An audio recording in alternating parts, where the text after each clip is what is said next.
I'm going to start and just remind people a little bit of what DNA is. DNA is the hard drive, the memory in every cell of every living organism that has the instructions for how to make that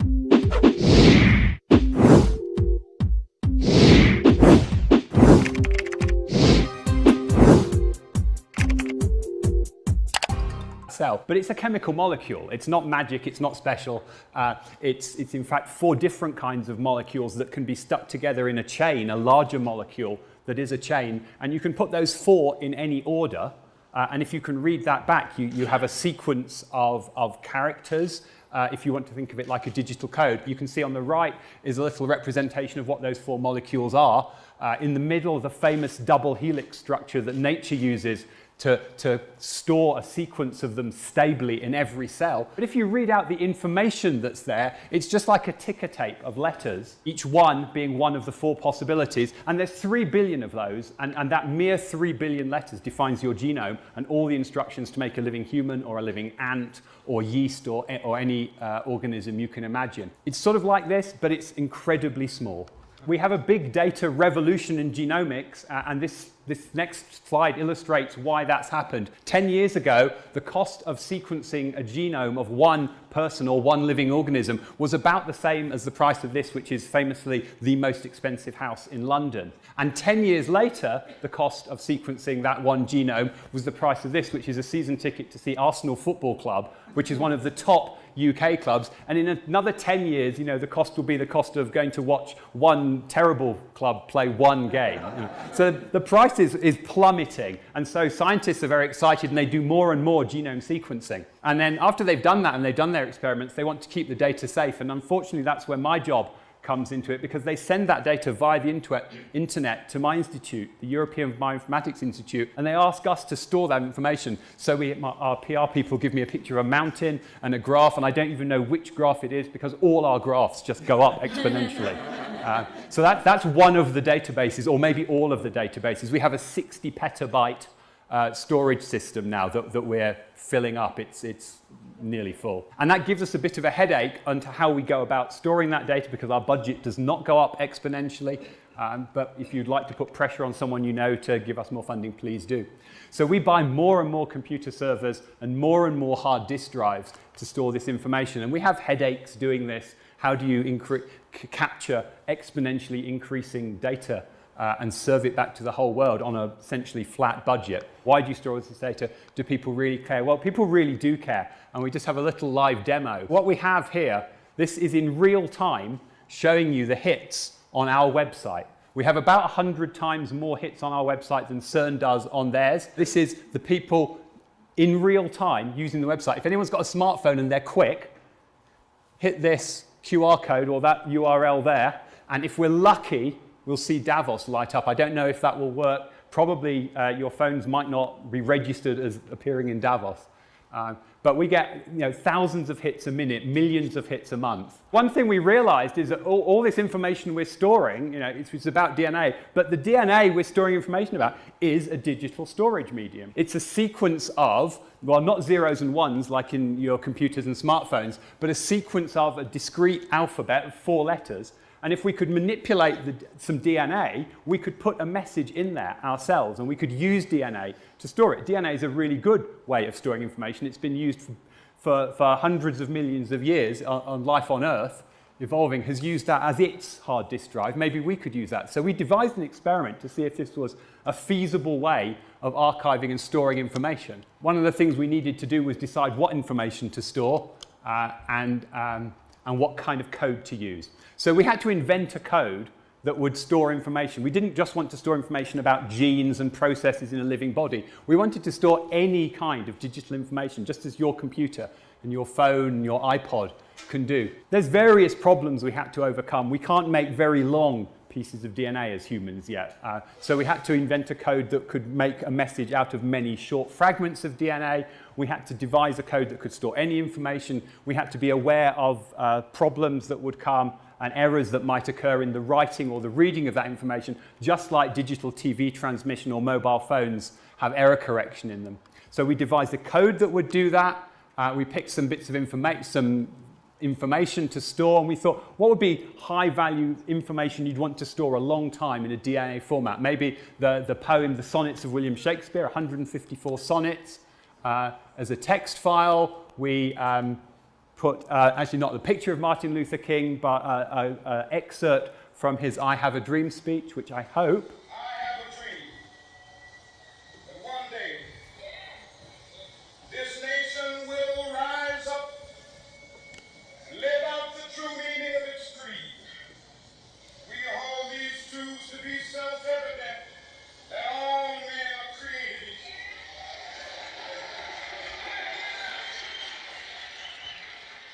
So I want to emphasize not a transcript of what he said, the actual recording of what he said in an MP3 format, recorded into our DNA code, written into pieces of DNA. Because we're molecular biologists at heart, a PDF copy of the Watson and Crick paper from 1953 describing the helix structure of DNA in living cells. And we encoded those, and we had that made into DNA by the Agilent company in California. And it came in a test tube exactly like that one. It wasn't nearly full. In fact, when it arrived on I opened the box up and I held it up and I thought something had gone wrong because it was empty.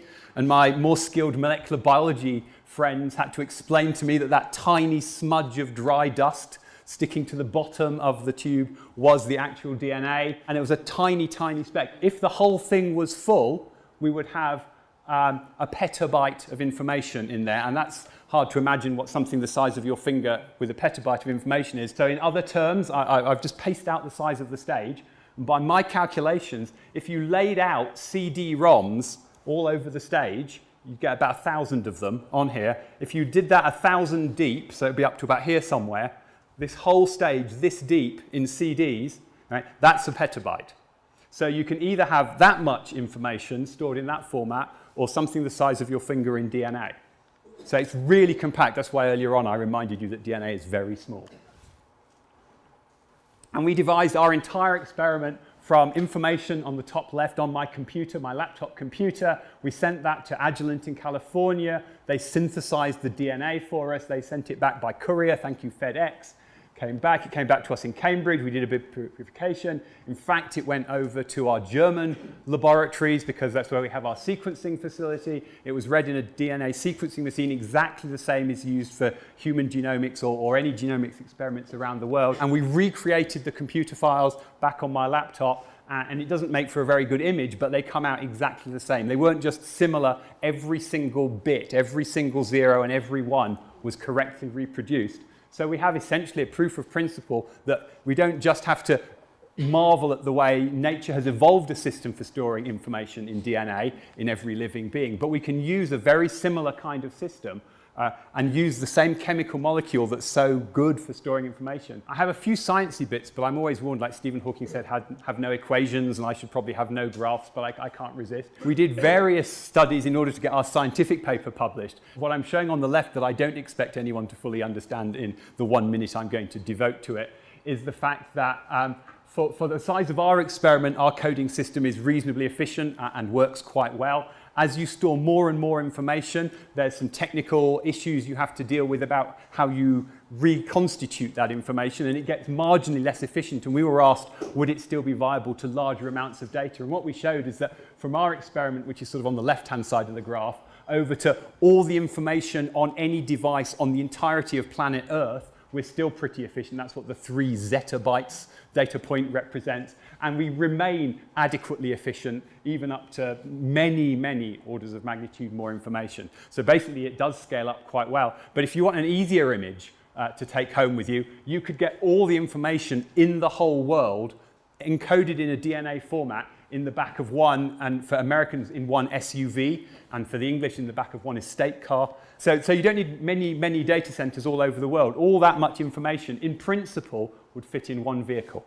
Can we get the information back out? Well, we can do that. That's pretty efficient. That's what this revolution in DNA sequencing technology that's brought you the season ticket priced genome has brought. I have actually, the latest devices look like that. Actually, I have a slightly more up-to-date one here that can go around the room. This device could sequence, well, they're in beta testing at the moment, but within months, people will be able to sequence a whole genome in a day or so. I'm very happy for this to go around the room, but I do need it to come back to me at the end. The one on the screen has a USB plug, which would plug straight into your computer, and they had to admit they couldn't actually design that, but it does come with a USB cable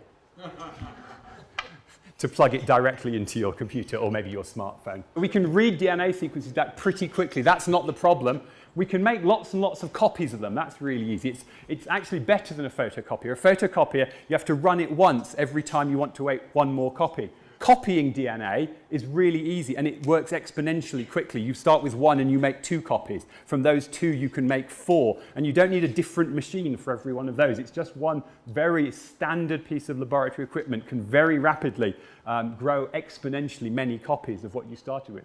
So copying it is not the problem. Once I have my message, I can distribute it to all of you very easily. But writing that in the first place is very difficult. Humans are not good yet at writing the first new copy of DNA. Once we have one, we can make more copies of it. But making that first one is difficult. This is Agilent's facility in Palo Alto. They need a clean room. They need a very, very complicated machine, a bit like an inkjet printer, but more complicated, and it's slow and it takes a while. This is very much the rate limiting step in the procedure we're working on with at the moment. It takes too long and it's very expensive. So the idea of having all the information in the back of one vehicle, there isn't enough money on Earth at the moment to do that. So I want to finish off with some ideas about why this is a good thing to do. And depending on your age, you will recognize or not recognize some of these. But what they illustrate is a whole bunch of digital media, or potentially digital media, that have been used. I have used every single one of these. If you've got any of these things lying around in your house or your office or in your garage or whatever, you won't be able to read them anymore. I'm pretty sure about that.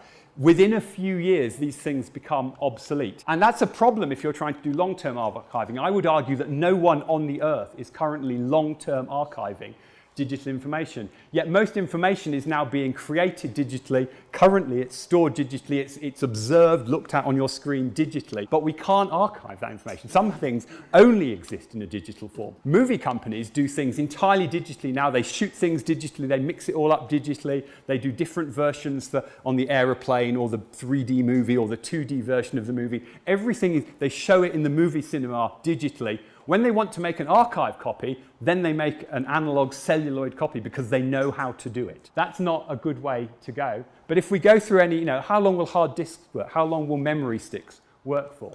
How long will DNA work for?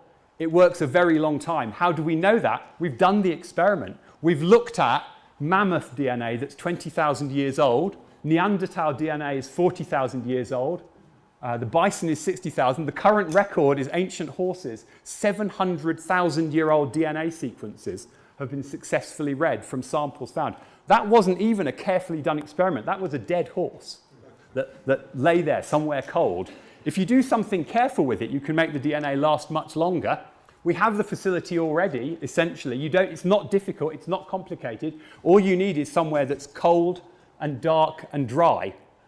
And even those aren't entirely necessary, but they're the best conditions. The global seed vault in Svalbard in Norway already exists. What they actually store there is seeds, but this is a facility. It costs almost nothing to run. There are no staff there. It's in the Arctic Circle. As long as you shut the door, it's dark in there, it's freezing cold, it keeps it dry. It's very cheap to run a facility that can store this kind of information. If you want to do it yourself, your refrigerator is just perfect. And if you're really conservative, your freezer is just perfect. Will we have a technology to read it back? Well, we will, because it's DNA. As long as we have humans who are technologically advanced, we will be able to read DNA. We're changing the machine every year or two as the technology improves so much. But they can all do the same thing. They can all read DNA. As long as there are people, there will be DNA readers.